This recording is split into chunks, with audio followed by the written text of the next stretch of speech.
Welcome to yummy healthy food. నేను సుస్మిత.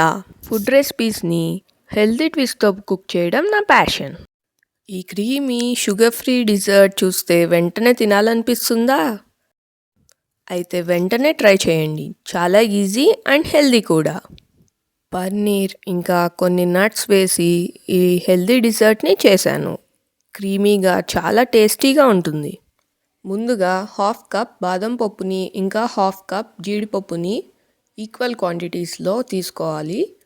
ఈ రెండింటిని నీట్గా వాష్ చేసుకుని ఒక 6 అవర్స్ ఆర్ 8 అవర్స్ సోక్ చేసుకోవాలి. ఇవి మనం ఇలా వాటర్లో సోక్ చేసుకునే లోపు మనం హోమ్మేడ్ పన్నీర్ని చేసుకుందాం.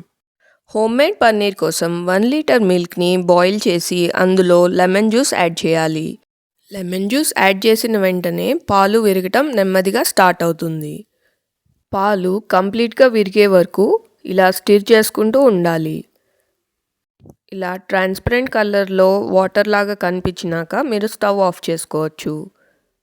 ఈ మిక్స్చర్ని మనం ఇప్పుడు స్ట్రెయిన్ చేసుకుందాం. ఒక గిన్నె పెట్టి దానిపైన హోల్స్ ఉన్నది ఏదైనా పెట్టుకుని స్ట్రెయినర్ ఒక క్లాత్ వేసి దానిలో మనం ఈ మిక్స్చర్ని వేసుకోవాలి. సో ఇలా కలెక్ట్ చేసుకున్నాక మనం ఆ క్లాత్ని ఇలా కవర్ చేసేసి పైన ఏదన్నా వెయిట్ పెట్టుకోవాలి. ఇలా వెయిట్ పెట్టుకుంటే రిమైనింగ్ వాటర్ ఉంటుంది కదా, అది కూడా మనం కింద కలెక్ట్ చేసుకోవచ్చు. పైన ఇలా ఏదన్నా బరువు పెట్టుకున్నాక ఒక 1 అవర్ అలానే ఉంచేసేయండి. ఈ వే వాటర్ని మనం ఫ్రిడ్జ్లో 2 డేస్ వరకు స్టోర్ చేసుకోవచ్చు. వాటర్తో చపాతీ పిండి కలుపుకోవచ్చు, ఉప్మా ఇంకా సూప్స్లో కూడా యాడ్ చేసుకోవచ్చు. ఇప్పుడు మనం నానబెట్టుకున్న బాదం పప్పు ఇంకా జీడిపప్పుల్ని ఒకసారి నీట్గా వాష్ చేసుకుని బాదం పప్పుకున్న పీల్ని రిమూవ్ చేయండి. నట్స్లో మనకి హెల్దీ ఫ్యాట్స్ ఇంకా ప్రోటీన్ బాగా ఉంటాయి. ఈ హెల్దీ ఫ్యాట్స్ పిల్లలకి చాలా మంచిది. ఇలా పీల్ మొత్తం రిమూవ్ చేసినాక నట్స్ని నీట్గా వాష్ చేసుకోండి ఒకసారి.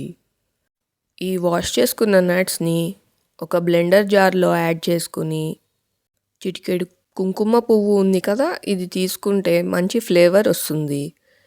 దీంతో మనం ఒక ఫైన్ పేస్ట్ లాగా చేసుకోవాలి.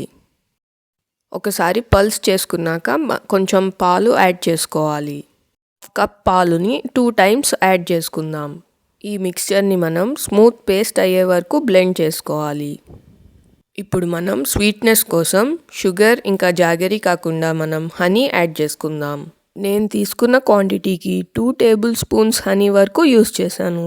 మీరు తినే స్వీట్నెస్ని బట్టి మీరు అడ్జస్ట్ చేసుకోండి. మిక్స్చర్లోనే మనం ఇందాక హోమ్మేడ్ పన్నీర్ చేసుకున్నాం కదా, అది కూడా యాడ్ చేసి ఇలా స్మూత్గా క్రీమీగా అయ్యే వరకు బ్లెండ్ చేసుకోవాలి. ఇలా చేసుకున్న మిక్స్చర్ని హాఫ్ పోర్షన్ మనం ఒక ఏదైనా కప్లో ట్రాన్స్ఫర్ చేసుకుని రిమైనింగ్ హాఫ్ పోర్షన్లో మనం కోకో పౌడర్ని ఇంకా దాల్చిన చెక్క పొడిని యాడ్ చేసుకుందాం బ్రౌన్ కలర్ బేస్ కోసం. రిమైనింగ్ హాఫ్ పోర్షన్లో ఇప్పుడు 2 teaspoons cocoa powder and ఒక హాఫ్ టీ స్పూన్ వరకు దాల్చిన చెక్క పొడిని యాడ్ చేసుకోవాలి.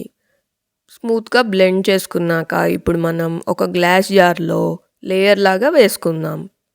ఫస్ట్ వైట్ లేయర్, తర్వాత బ్రౌన్ లేయర్, ఇలా ఆల్టర్నేట్గా మనం ఉన్న మిక్స్చర్ని మొత్తం ఇలా అడ్జస్ట్ చేసుకోవాలి నీట్గా. ఇట్లాగా మనం ఒక లేయర్ తర్వాత ఒక లేయర్ వైట్ ఇంకా బ్రౌన్ ఆల్టర్నేట్గా ట్రాన్స్ఫర్ చేసుకున్నాక మనం ఒక 1 అవర్ ఆర్ 2 అవర్స్ వరకు ఫ్రిడ్జ్లో పెట్టుకోవాలి. ఇలా చేస్తే మన డిజర్ట్ ఫర్మ్గా సెట్ అవుతుంది. ఇంకా ఫైనల్గా కొంచెం కోకో పౌడర్ని స్ట్రెయినర్లో ఇలాగా జల్లించుకుంటే సరిపోతుంది. పిల్లలకి ఇంకా పెద్దలకి మంచి డిజర్ట్ ఆప్షన్. ఈ డిజర్ట్ని ట్రై చేసి నాకు కమెంట్ చేయండి మీకు ఎలా అనిపించిందో. Like, share and subscribe for more nutritious recipes. Thanks for watching.